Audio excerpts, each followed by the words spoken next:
The day you plant the seed is not the day you eat the fruit. Does a big harvest really matter if you're enjoying the journey? Sometimes the deepest joy is not found in the fruit itself, but in the quiet faithfulness of tending the seed each day. People around you might keep asking, where's the result? Where's the fruit? Because they can see the vision or the promise God whispered to your heart in the secret place. But faith isn't built in the season of harvest. It's built in the long hidden days of building, watering, waiting, and trusting. Growth often happens underground, unseen by human eyes. And even if the fruit isn't visible yet, it doesn't mean the seed isn't alive. God works in hidden seasons to prepare us so we can carry the weight of the harvest when it comes. At the end of the day, what matters most isn't just the size of the harvest, but the intimacy you built with God while you waited. The lessons you learned, the character He shaped, and the quiet mornings you spent together in hope. And sometimes, the journey itself becomes the real blessing because it teaches you to love the giver more than the gift. So as long as you're loving what you're doing, don't obsess over the win. The win is already a certainty in God's perfect timing. Enjoy the process. Treasure the character God is building in you through daily discipline and consistency. Don't give up even if the fruit takes time. And don't let anyone talk you out of your dream, out of what God has promised, or out of His vision for your life. Because in the waiting, He is still faithful and the harvest will come right on time. Let's talk about a few scriptures. Galatians 6:9. Why this can transform a life? So many people quit right before the breakthrough because they're tired, disappointed, or think no one notices. But this verse is God's reminder. Your quiet faithfulness matters.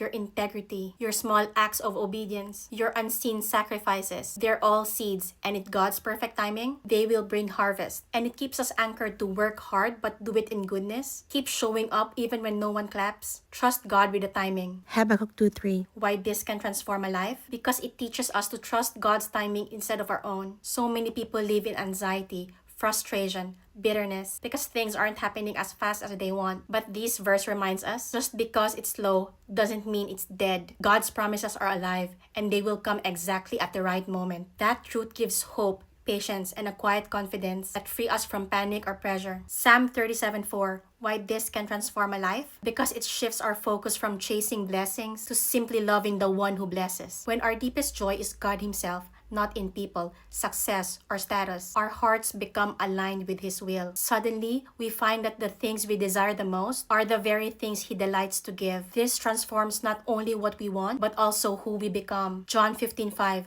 Why this can transform a life? Because it shows that fruitfulness doesn't come in striving, but in abiding. In a world obsessed with hustling and proving worth, Jesus invites us to simply stay connected with Him. Out of that connection flows real growth, purpose, and lasting impact. It teaches us to stop forcing results and instead focus on deep relationship, and that changes everything.